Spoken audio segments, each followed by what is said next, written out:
Батыс Қазақстан облыстық тарихи-өлкетану музейінде қайталанбас өнер туындыларының бірі күміс әшекей бұйымдарының мол коллекциясы жинақталған.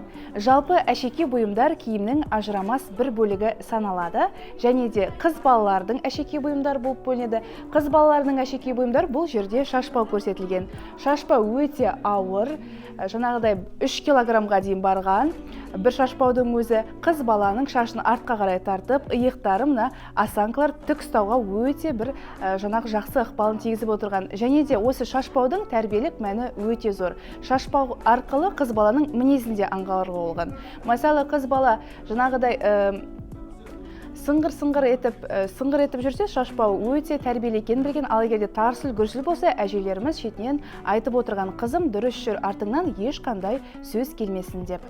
Келесі бізде орта жастағы аналарымыз өңір жиек таққан кеуделеріне. Өңір жиек 3 бөліктен тұрады.